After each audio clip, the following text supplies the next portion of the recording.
Hello दोस्तों, how are you. क्या हाल चाल है आप सभी के। लाजवाब फर्स्ट क्लास। तो दोस्तों, रिजल्ट हमारा जून 2026 अटेम्प्ट का आ चुका है। आप इंटर के विद्यार्थी रहे या फाइनल के विद्यार्थी रहे, आपने अपना ग्रुप क्लियर करा है। आप एक स्टेज से दूसरी स्टेज में गए हो या फिर आप आज फाइनल क्लियर करके एक सीएम में बन गए हो, आप सभी को मेरी तरफ से बहुत बहुत और सीओसी की तरफ से बहुत बहुत बधाइयां। इसके साथ ही यस, हम जानते हैं कि कई स्टूडेंट हैं जो अपने पॉजिटिव रिजल्ट से वंचित रह गए हैं। उनके मन में बहुत सारे सवाल हैं प्रिपरेशन को लेकर। आने वाले जो महीने हैं उसमें किस तरीके से उन्हें अपना टाइम टेबल तैयार करना चाहिए उसको लेकर। तो दोस्तों, इसको लेकर ऑलरेडी हमने एक सेशन, लाइव सेशन स्टूडेंट्स के साथ अभी रखा था, तमाम फैकल्टीज ने। और यस, आपके उन सवालों के जो जवाब हैं आने वाली फर्दर वीडियोज में भी हम आपके सामने लेकर आएंगे। लेकिन इस वीडियो में एक सबसे इंपॉर्टेंट क्वेश्चन और एक सबसे इंपॉर्टेंट प्रोसेस की मैं आप लोगों से बात करने वाला हूं। ओके, उस लाइव इंटरेक्शन के दौरान हमने देखा कि आप में से कई सारे स्टूडेंट्स जो आपके पासिंग मार्क्स से थोड़े कम रह गए या फिर किसी सब्जेक्ट में उन्हें अच्छे मार्क्स आने की उम्मीद थी लेकिन मार्क्स काफी कम आए हैं। और तो उनका देखा जाए तो सिर्फ एक ही सवाल था कि सर, क्या हमें अपना जो पेपर है उसकी रीवेरिफिकेशन करवानी चाहिए, कहीं हमारे मार्क्स कम तो नहीं लग गए, कोई क्वेश्चन छूट तो नहीं गया।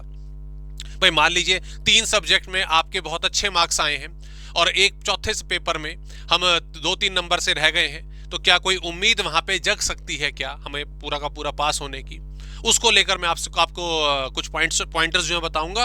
और अगर हम वेरिफिकेशन के लिए जा रहे हैं, रीवेरिफिकेशन के लिए जा रहे हैं, तो हमें किस तरीके से प्रोसेस फॉलो करने हैं। ओके, सबसे पहले तो हमारे सामने ये क्वेश्चन, क्या हमें वेरिफिकेशन के लिए जाना चाहिए या नहीं जाना चाहिए। दोस्तों, इसमें एक चीज साफ तौर पे क्लियर कर दूं, ऐसा नहीं होता कि आप वेरिफिकेशन के लिए फॉर्म भर रहे हैं और आपके मार्क्स गारंटीड वे में बढ़ेंगे। इस प्रकार का कुछ भी आपका जायज आंसर मैं आपको दे रहा हूं कि आपके मार्क्स बढ़ेंगे ही बढ़ेंगे, ऐसा नहीं होता। ओके, तो क्या सर हमें वेरिफिकेशन नहीं करानी चाहिए, रीवेरिफिकेशन के लिए फॉर्म नहीं भरना चाहिए। देखो, सिनेरियो को समझिए। अगर 2-3 मार्क्स की बात है, उस 2-3 मार्क्स की वजह से, 5 मार्क्स की वजह से आपका ग्रुप निकल रहा है, या आपका सीधी सी बात है एग्जाम्शन क्लेम हो सकती है, या फिर आपका एग्जाम वाकई में 70, 80, 90 मार्क्स का हुआ था लेकिन बहुत ही बेकार मार्क्स आपके उसमें आए हैं, तो आप वेरिफिकेशन के लिए फॉर्म फिल कर सकते हैं। मैं जस्ट एक एग्जांपल ले रहा हूं कि भाई मान लीजिए हमारे जो 4 पेपर हैं, जो 4 पेपर रहे, ओके, किसी भी ग्रुप की मैं बात कर रहा हूं, उसमें यहां पर हमारे 60 प्लस मार्क्स आ रहे हैं, यहां पर भी 60 प्लस आए हैं, यहां पर मेरे 50 प्लस आए हैं। ओके, लेकिन यहां पर जो दोस्तों मेरे पास 35, 36, 37 ये मार्क्स आ रहे हैं मेरे 4 सब्जेक्ट में। अब मुझे यहां पर साफ साफ नजर आ रहा है कि अगर यहां पर मेरे 40 मार्क्स आ जाएंगे तो डेफिनेटली मैं ग्रुप क्लियर कर जाऊंगा। ग्रुप क्लियर हो सकता है, लेवल भी क्लियर हो जाए। तो दोस्तों, ऐसे सिनेरियो में यस, मैं एग्री करता हूं कि आपको वेरिफिकेशन के लिए जाना चाहिए।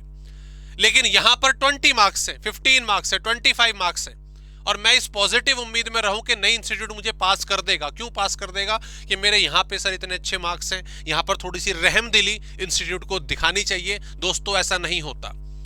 ये कोर्स, ये एग्जाम, ये मार्क्स आपके रहमदिली के दम पे नहीं आए हैं। जो पेपर आपने अटेम्प्ट करा है उसी के दम पे आए हैं। हो सकता है 1-2 क्वेश्चन में आपका चेकिंग में गलत हो गया हो सकता है जो टोटलिंग है उसमें गड़बड़ हुई हो, तो वो जो गड़बड़ है 3 नंबर, 4 नंबर, मैक्सिमम 5 नंबर की आपके सामने हो सकती है, इससे ज्यादा नहीं होती।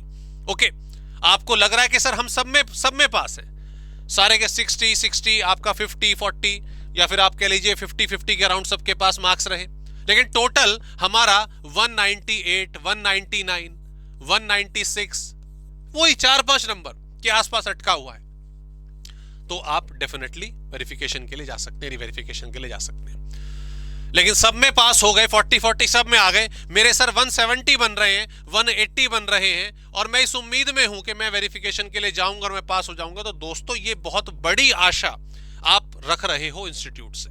ओके, तो मेरा कहने का पर्पस सिर्फ यही है।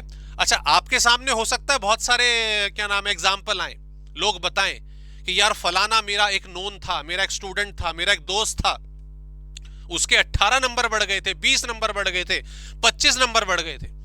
दोस्तों ये इस चीज की जो प्रोबेबिलिटी है वो बहुत कम होती है, बहुत ज्यादा कम होती है। किसी के मार्क्स आ रहे थे 84, वो रिवर्स हो गया, रेसिप्रोकल मैथ्स में क्वेश्चन करा करते थे, 48 लग गया। समझ में आता है, जब हमने अपना पेपर दिया है हमें अंदाजा है कि हमने 70-80 मार्क्स हम ला सकते थे, लेकिन अगर वो मार्क्स आपके 30-40 में आए तो समझ में आता है कि कुछ ज्यादा गड़बड़ हुई है।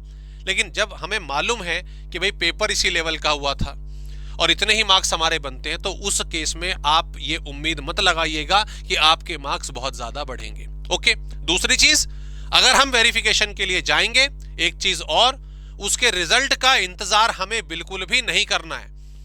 हम भरोसे बैठे हुए कि हम पास हो जाएंगे, नहीं, आने वाले अटेम्प्ट की तैयारी शुरू ही नहीं करी, ये बिल्कुल गलत है। वेरिफिकेशन भरी और भूल जाइए, जो पिछला रिजल्ट आया अभी उसको सत्य मानिए और सीधी सी बात है अपने एग्जाम की, आने वाले एग्जाम की तैयारी शुरू कर दीजिए।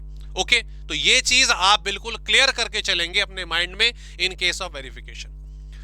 अब सर अगर अप्लाई करना है तो कैसे, क्या प्रोसेस होता है, जरा आइए उसको भी हम समझ लेते हैं दोस्तों। वो मैं आपको पूरा का पूरा प्रोसेस बता देता हूं कि आप किस तरीके से रीवेरिफिकेशन के लिए अप्लाई करेंगे। तो दोस्तों वेरिफिकेशन के लिए सिंपली क्या करना है, गूगल पर हम आएंगे और अपने इंस्टीट्यूट का नाम डालेंगे ICMAI। इमीडिएटली जो हमका मेन आपका वेबसाइट है वो ओपन हो जाएगी, वहां पर हम पहुंचेंगे और इस तरह से हमारा जो होम पेज है हमारे इंस्टीट्यूट की वेबसाइट का वो आएगा। इसके बाद आपको स्टूडेंट्स पर जाना है। स्टूडेंट्स पर क्लिक करने के बाद यहाँ पे हमारे सामने काफी सारे कॉलम आ जाएंगे। इसमें आप एग्जामिनेशन में जाएंगे। किस में जाएंगे? एग्जामिनेशन में। एग्जामिनेशन में भी आपको बहुत सारे दोस्तों यहाँ पर ऑप्शन देखने को मिलेंगे। इसमें पोस्ट एग्जाम पर आपको जाना है। किस पर जाना है? पोस्ट एग्जाम पर। पोस्ट एग्जाम में अगर आप देखेंगे यहाँ पर आपके सामने कई सारे ऑप्शन है। आप जो अपना क्या नाम है सर्टिफाइड कॉपीज है वो भी मंगा सकते हो। खैर ये हमारा मुद्दा नहीं है। हमारा मुद्दा ये है procedure for verification of answer papers. जहां पे हमें लग रहा है ना कुछ गड़बड़ हो सकती है, ओके, वो यहां पर है procedure for verification of answer papers. इस पे आप क्लिक करेंगे दोस्तों और ये आपके सामने पूरी की पूरी डिटेल लिस्ट आ जाएगी। जून अटेम्प्ट ऑब्वियसली हमारा है और उसके बाद आप अपनी सारी की सारी जो डिटेल्स है यहां पर भरेंगे।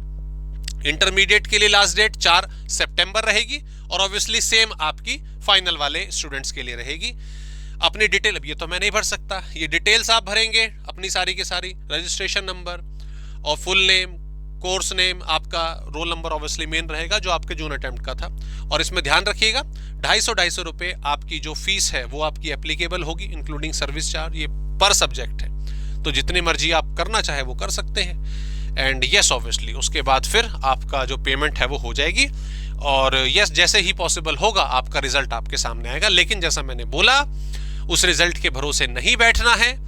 आप अपने नए सिरे से अच्छे तरीके से अपने टाइम टेबल को प्लान करके आगे बढ़ेंगे और एक पॉजिटिव रिजल्ट दोस्तों भविष्य में लेकर आएंगे। मैं वैसे ये भगवान से भी प्रार्थना करूंगा कि जो बच्चे अपना क्या नाम है वेरिफिकेशन भरे उनका भी पॉजिटिव रिजल्ट आए। ओके दोस्तों, ऑल द बेस्ट। मिलते हैं आप लोगों से नेक्स्ट किसी वीडियो।